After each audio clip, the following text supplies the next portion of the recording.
Hi friend, ಇವತ್ತಿನ ಅದ್ಭುತ ವಿಡಿಯೋಗೆ ನಿಮ್ಮೆಲ್ಲರಿಗೂ ಆತ್ಮೀಯ ಸ್ವಾಗತ.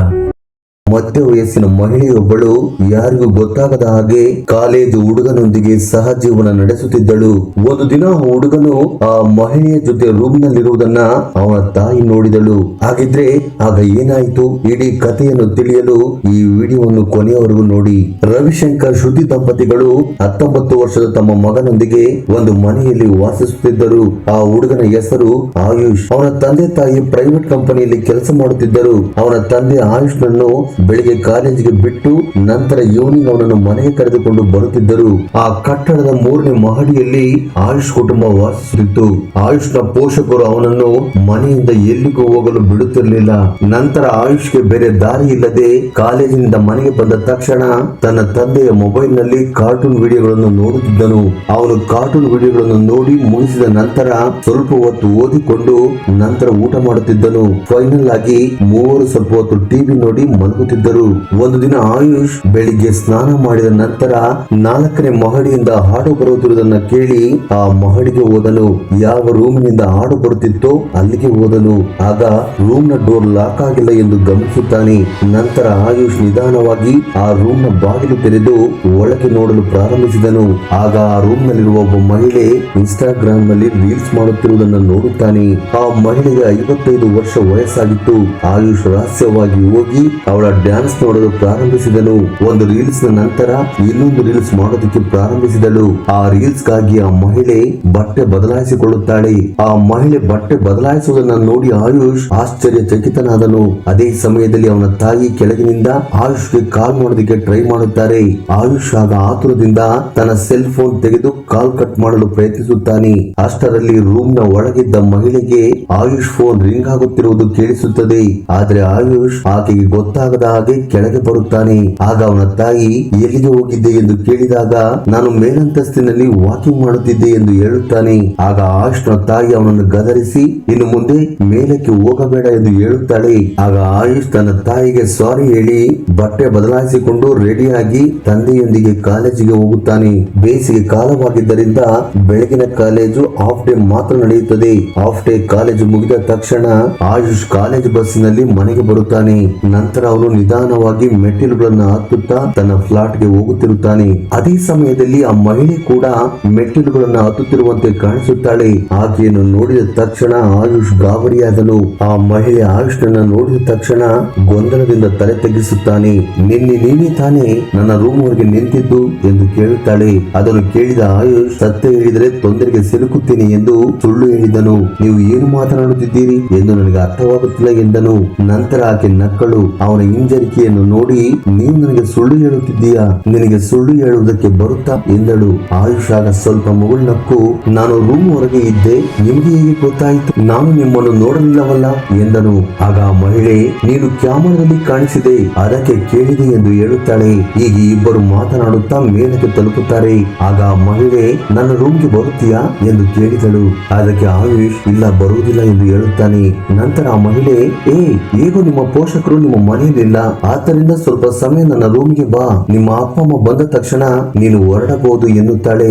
ಹಾಗಾಗಿ ಆಯುಷ್ ಕೂಡ ಆ ಮಹಿಳೆಯ ಮಾತುಗಳನ್ನು ಕೇಳಿ ಬಟ್ಟೆ ಬದಲಾಯಿಸದೆ ಅವಳೊಂದಿಗೆ ಅವಳ ರೂಮ್ಗೆ ಹೋದನು.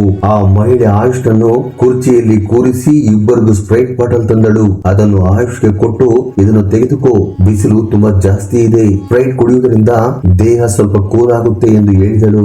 ಆಗ ಆಯುಷ್ ಆ ಮಹಿಳೆಯನ್ನು ಕೇಳಿದನು, ನೀವು ಮನೆಯಲ್ಲಿ ಒಬ್ಬಂಟಿಯಾಗಿ ವಾಸಿಸುತ್ತಿದ್ದೀರಾ? ಹೌದು, ನನ್ನ ಗಂಡ ಹೋದಾಗಿನಿಂದ ನಾನು ಮನೆಯಲ್ಲಿ ಒಬ್ಬಂಟಿಯಾಗಿ ಇದ್ದೇನೆ ಎಂದು ಹೇಳುತ್ತಾಳೆ. ಆ ನಂತರ ಆಕೆ ಮತ್ತೊಂದು ರೂಮ್ಗೆ ಹೋಗಿ ತನ್ನ ಬಟ್ಟೆ ಬದಲಾಯಿಸಿಕೊಂಡು ಹುಡುಗನನ್ನು ತನ್ನ ಬೆಡ್ರೂಮ್ಗೆ ಆಹ್ವಾನಿಸಿದಳು. ಆ ನಂತರ ಆ ಮಹಿಳೆ ಆಯುಷ್ನನ್ನು ಹಾಸಿಗೆ ಮೇಲೆ ಕೂರಿಸಿ ಆ ದಿನ ಏನು ನೋಡಿದೆ? ಆಗ ಆಯುಷ್ಗೆ ನಾಚಿಕೆಯಾಯಿತು. ನಂತರ ಆ ಮಹಿಳೆ ನನ್ನ ಜೊತೆ ಡ್ಯಾನ್ಸ್ ಮಾಡ್ತೀಯಾ ಎಂದು ಕೇಳಿದಳು. ಆಗ ಆಯುಷ್ ನನಗೆ ಡ್ಯಾನ್ಸ್ ಮಾಡೋದಕ್ಕೆ ಬರುವುದಿಲ್ಲ, ನೀವು ಡ್ಯಾನ್ಸ್ ಹೇಗೆ ಮಾಡಬೇಕೆಂದು ತೋರಿಸಿದರೆ ಮಾಡುತ್ತೇನೆ, ಆದ್ರೆ ನೀವು ಆ ದಿನ ತುಂಬಾ ಚೆನ್ನಾಗಿ ಚೆನ್ನಾಗಿ ಡ್ಯಾನ್ಸ್ ಮಾಡಿದ್ರಿ ಎನ್ನುತ್ತಾನೆ. ಸ್ವಲ್ಪ ಸಮಯದ ನಂತರ ಆ ಮಹಿಳೆ ಡ್ಯಾನ್ಸ್ ಮಾಡೋದಕ್ಕೆ ಶುರು ಮಾಡುತ್ತಾಳೆ. ನಂತರ ಆ ಮಹಿಳೆ ಡ್ಯಾನ್ಸ್ ಮಾಡುತ್ತಾ ಆಯುಷ್ ನನ್ನು ಮಂಚದ ಮೇಲೆ ನಿಲ್ಲಿಸಿ ಡ್ಯಾನ್ಸ್ ಮಾಡಲು ಹೇಳುತ್ತಾಳೆ. ನಂತರ ಆಯುಷ್ ಕೂಡ ಅವಳೊಂದಿಗೆ ಡ್ಯಾನ್ಸ್ ಮಾಡಲು ಶುರು ಮಾಡುತ್ತಾನೆ. ಆ ನಂತರ ಆ ಮಹಿಳೆ ಆಯುಷ್ ಜೊತೆ ಸಹಜೀವನ ನಡೆಸುವುದಕ್ಕೆ ಶುರು ಮಾಡುತ್ತಾಳೆ. ಬಹಳ ದಿನಗಳ ನಂತರ ನಾನು ತುಂಬಾ ಸಂತೋಷವಾಗಿದ್ದೇನೆ ಎಂದು ಆ ಮಹಿಳೆ ಹೇಳಿದಾಗ ಆಯುಷ್ ಅವಳನ್ನು ನೋಡಿ ನಿನ್ನ ನೋವು ನನಗೆ ಅರ್ಥವಾಗುತ್ತದೆ ಎಂದು ಹೇಳುತ್ತಾನೆ. ಹೀಗೆ ಇಬ್ಬರು ಮಾತನಾಡುತ್ತಿರುವಾಗ ಆಯುಷ್ನ ತಾಯಿ ಹೊರಗೆ ನಿಂತು ತನ್ನ ಮಗನನ್ನು ಕೂಗಲು ಪ್ರಾರಂಭಿಸುತ್ತಾಳೆ. ಆಗ ಆ ಮಹಿಳೆ ಆಯುಷ್ಗೆ ಅಲ್ಲಿ ಕುಳಿತುಕೊಳ್ಳಲು ಹೇಳಿ ಆತುರದಿಂದ ಹೋಗಿ ಬಾಗಿಲು ತೆರೆಯುತ್ತಾಳೆ. ಆಗ ಆಯುಷ್ನ ತಾಯಿ ಆ ಮಹಿಳೆಯ ಬಳಿ ನಮ್ಮ ಮಗನನ್ನು ನೋಡಿದ್ರಾ ಎಂದು ಕೇಳುತ್ತಾರೆ. ನಾನು ನನ್ನ ರೂಮ್ಗೆ ಮಾಡಿ ಹತ್ತುತ್ತಿದ್ದಾಗ ಆಯುಷ್ ಮೆಟ್ಟಿಲು ಇಳಿಯುತ್ತಿದ್ದ ಎಂದು ಸುಳ್ಳು ಹೇಳುತ್ತಾಳೆ. ಅಯ್ಯೋ, ಆಯುಷ್ಗೆ ಯಾವುದೇ ಸ್ನೇಹಿತರಿಲ್ಲ, ಹಾಗಾದ್ರೆ ಅವನು ಎಲ್ಲಿಗೆ ಹೋದನು? ಸರಿ, ನೀವು ಆಯುಷ್ನ ನೋಡಿದ್ರೆ ನನಗೆ ಹೇಳಿ ಎಂದು ಹೇಳಿ ಆಯುಷ್ನ ತಾಯಿ ಅಲ್ಲಿಂದ ಹೊರಡುತ್ತಾಳೆ. ಆಯುಷ್ ಗಾಬರಿ ಆಗುತ್ತಿರುತ್ತಾನೆ. ಆಗ ಆ ಮಹಿಳೆ ಗಾಬರಿ ಆಗಬೇಡ, ನೀನು ಇಲ್ಲಿ ಇದ್ದೀಯಾ ಅಂತ ನಿನ್ನ ಅಮ್ಮನಿಗೆ ಗೊತ್ತಿಲ್ಲ, ಸ್ವಲ್ಪ ಹೊತ್ತು ಕಾದು ನಂತರ ಹೋಗು ಎನ್ನುತ್ತಾಳೆ. ಸ್ವಲ್ಪ ಸಮಯದ ನಂತರ ಆಯುಷ್ ತನ್ನ ಮನೆಗೆ ಹೋಗುತ್ತಾನೆ. ಕೆಲವು ಗಂಟೆಗಳ ನಂತರ ಅವನ ತಾಯಿ ಅವನ ರೂಮ್ಗೆ ಹೋಗಿ ನೀನು ಎಲ್ಲಿಗೆ ಹೋಗಿದ್ದೆ? ನಾನು ನಿನ್ನನ್ನು ಹುಡುಕಾಡುತ್ತಿದ್ದೆ, ನನಗೆ ತುಂಬಾ ಭಯವಾಯಿತು. ಆಗ ಆಯುಷ್ ಅಮ್ಮ, ನಾನು ಮನೆಯಲ್ಲೇ ಇದ್ದೆ, ನೀವು ಏಕೆ ಗಾಬರಿಯಾಗಿದ್ದೀರಾ? ನಾನೇನು ಚಿಕ್ಕ ಮಗುನಾ ಎನ್ನುತ್ತಾನೆ. ಆಗ ಆಯುಷ್ನ ತಾಯಿ ನೋಡು, ನೀನು ಎಲ್ಲೂ ಹೋಗಬೇಡ, ನಿನಗೆ ಅರ್ಥವಾಯ್ತೆ, ನನಗೆ ಸ್ವಲ್ಪ ಕೆಲಸ ಇದೆ, ಹೊರಗಡೆ ಹೋಗ್ತಿದ್ದೀನಿ, ನಿಮ್ಮ ಅಪ್ಪನು ಕೂಡ ಇವತ್ತು ತಡವಾಗಿ ಬರ್ತಾರೆ, ಹಾಗಾಗಿ ಮನೆಯಲ್ಲೇ ಇದ್ದು ಟಿವಿ ನೋಡು, ಆಮೇಲೆ ಸ್ವಲ್ಪ ಹೊತ್ತು ಮಲಗು ಎಂದು ಹೇಳಿ ಆಯುಷ್ನ ತಾಯಿ ತನ್ನ ಕೆಲಸದ ಮೇಲೆ ಹೊರಗೆ ಹೋದರು. ಆಗ ಆಯುಷ್ ಈ ಅವಕಾಶವನ್ನು ಬಳಸಿಕೊಳ್ಳಬೇಕೆಂದು ಆಗ ತಕ್ಷಣ ಅವನು ಮೇಲಿನ ಮಹಡಿಯಲ್ಲಿರುವ ಆ ಮಹಿಳೆಯ ಕೋಣೆಗೆ ಹೋಗುತ್ತಾನೆ. ಆ ಸಮಯದಲ್ಲಿ ಆ ಮಹಿಳೆ ಸೋಫಾದಲ್ಲಿ ಕುಳಿತು ಡ್ರಿಂಕ್ಸ್ ಮಾಡುತ್ತಿರುತ್ತಾಳೆ. ಆಕೆ ಆಯುಷ್ನ ನೋಡಿ ನೀನು ನಿಮ್ಮ ತಾಯಿಯನ್ನು ಭೇಟಿಯಾದ ಎಂದು ಕೇಳಿದಳು. ಆಗ ಆಯುಷ್ ನಗುತ್ತಾ ನಾನು ನನ್ನ ತಾಯಿಗೆ ಮೋಸ ಮಾಡಿದ್ದೆ, ಆಕೆ ಏನು ಹೇಳಲಿಲ್ಲ, ನನ್ನ ತಾಯಿ ಕೆಲಸದ ಮೇಲೆ ಹೊರಗೆ ಹೋದರು, ಅದಕ್ಕೆ ಬಂದೆ ಎಂದು ಹೇಳುತ್ತಾನೆ. ಆಗ ಆ ಮಹಿಳೆ ಆಯುಷ್ಗೆ ಡ್ರಿಂಕ್ಸ್ ಬಾಟಲ್ ಕೊಟ್ಟು ಅದನ್ನು ಕುಡಿಯಲು ಹೇಳಿದಳು. ಕುಡಿ, ಇದನ್ನು ಕುಡಿದ ನಂತರ ತುಂಬಾ ಮಜಾ ಇರುತ್ತದೆ ಎಂದು ಹೇಳಿದಳು.